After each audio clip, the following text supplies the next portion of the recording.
बिस्मिल्लाहिर्रहमानिर्रहीम। English grammar series में आज हम लेसन नंबर 7 में पास्ट परफेक्ट कॉन्टिन्यूस, जिसे उर्दू में हम माजी मुकम्मल जारी कहेंगे, उसको सीखने जा रहे हैं। इससे पहले हम पास्ट की 3 टाइप्स जो हैं वो पढ़ चुके हैं: past indefinite, past continuous, past perfect. आज पास्ट की हम लास्ट और आखिरी या चौथी जो टाइप थी परफेक्ट कॉन्टिन्यूस, उसको हम पढ़ने जा रहे हैं। इसके बाद पास्ट की जो 4 ब्रांचेस थी वो मुकम्मल हो जाएंगी। तो सबसे पहले, जैसा कि पहले हम रूटीन में पढ़ते हैं किसी भी टेंस या ज़माने को, उसकी सबसे पहले हम उर्दू में पहचान सीखते हैं। तो जो पास्ट परफेक्ट कॉन्टिन्यूस है, पास्ट मीन माजी परफेक्ट मुकम्मल कॉन्टिन्यूस जारी, तो माजी मुकम्मल जारी इसे हम उर्दू में कहेंगे। तो उर्दू में इसकी पहचान है, क्योंकि ये माजी का फ़िक्रा है, पास्ट का फ़िक्रा है, इसलिए फ़िक्रे के एंड पे था, थे, थी तो लाजमी आएगा। उसके पीछे रहा, रही, रहे, वो जो कि कॉन्टिन्यूस के लिए मस्ट है। तो इस तरह इसकी पहचान बन जाएगी, रहा था, रही थी, रहे थे। बट एक चीज़ इसमें ज़रूरी है, वो ये है कि यहाँ पे वक्त का तयन लाजमी होगा। सिंपल कॉन्टिन्यूस में वक्त नहीं होता, परफेक्ट कॉन्टिन्यूस में वक्त का तयन लाजमी होता है। मसलन अगर वो काम कर रहा था तो 2 घंटे से कर रहा था, 4 घंटे से कर रहा था, सुबह से कर रहा था, शाम से कर रहा था, तो वक़्त लाजमी मेंशन होगा। जब हम वक़्त का इजहार साथ करेंगे तो इसके लिए फिर 2 वर्ड यूज़ होते हैं, बहुत ही मशहूर, और ग्रामर में पास्ट परफेक्ट कॉन्टिन्यूस में मस्ट यूज़ होते हैं, वो हैं सिंस और फार। तो सिंस में और फार के इस्तेमाल में क्या फ़र्क होगा? जहाँ पे हम वर्ड सिंस यूज़ करेंगे वक़्त से पहले, तो वो वक़्त होगा जिसकी हमें एग्जैक्ट समझ आ रही है, उसके स्टार्ट और एंड की समझ आ रही है, तो उस वक़्त से पहले हम सिंस इस्तेमाल करेंगे। और जिसकी समझ नहीं आ रही कि ये कब शुरू हो रहा है और कब ख़त्म हो रहा है, जस्ट इतना पता चल रहा है कि इतनी देर हुआ है, तो उसके लिए हम फार का इस्तेमाल करेंगे। एग्जाम्पल्स मैं कुछ बता देता हूँ: since morning, since evening, since 7 o'clock, since 1980, since February, since March, since the end of the century.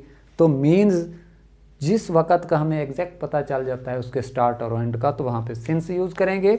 और जहाँ पे पता नहीं चलता, जस्ट यही पता चलता है कि इतनी देर ये काम हुआ है या इतनी देर ये वक़्त चला है, तो वहाँ पे फार का इस्तेमाल करते हैं।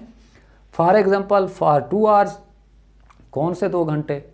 7 से 9, 9 से 11, 11 से 1, 3 से 5, कुछ पता नहीं, जस्ट यही पता है कि 2 घंटे।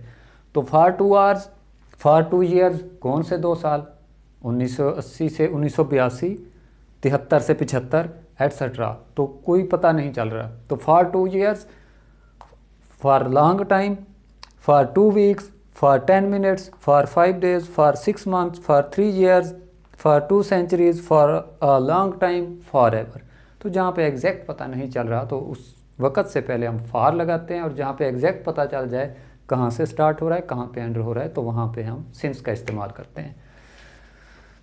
तो आइए सबसे पहले हम जो सादा फ़िक्रा है पास्ट परफेक्ट कॉन्टिन्यूस का, जिसकी हमने पहचान सीख ली है, उसको बनाने का तरीका सीखते हैं।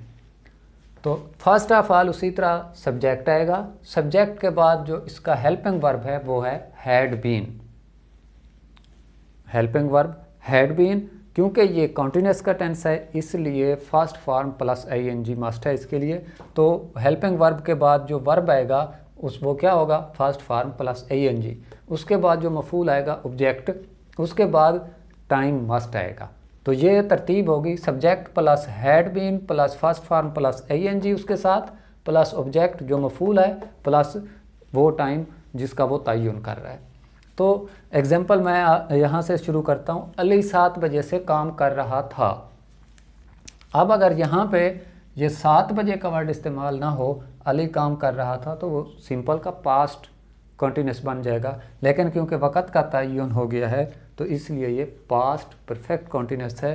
तो इसका फ़िक्रा यूँ बनेगा: Ali had been working, work के साथ फर्स्ट फॉर्म के साथ ing को मिलाया तो वर्किंग, सिंस 7 o'clock, क्योंकि ये पता चल रहा है कि कब से इसने वह काम शुरू किया है। तो Ali had been working since 7 o'clock।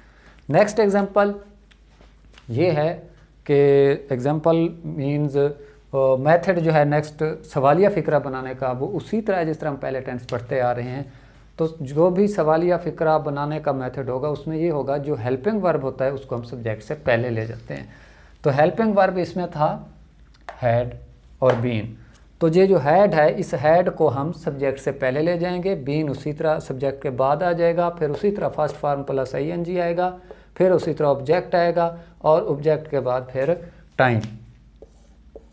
Time आ जाएगा। लेकिन क्योंकि ये सवालिया फ़िक्रा है, इंटेरोगेटिव सेंटेंस है, तो इसलिए फ़िक्रे के एंड पे क्वेश्चन मार्क मस्ट आएगा, उर्दू के एंड पे भी और इंग्लिश के एंड पे भी। उसी को हम सवालिया में कन्वर्ट करते हैं। क्या अली 2019 से स्कूल जा रहा था? सवालिया फ़िक्रा बन गया, इंटेरोगेटिव हो गया। तो इसका में जो हेल्पिंग वर्ब है हैड, उसको हम पहले ले जाएंगे। Had Ali been working going to school since 2019 क्योंकि एग्जैक्ट पता चल रहा है, इसलिए हम इससे पहले फार नहीं लगाएंगे, सिंस लगाएंगे। तो क्या अली 2019 से स्कूल जा रहा था? Had Ali been going to school since 2019, end पे सवालिया निशान, और ये हो गया इंटेरोगेटिव सेंटेंस। नेक्स्ट होता है नेगेटिव सेंटेंस। नेगेटिव के लिए ये है कि जो हेल्पिंग वर्ब है उसके बाद हम नॉट लगा देते हैं। ये हर टेंस में ऐसा ही चलेगा पैटर्न।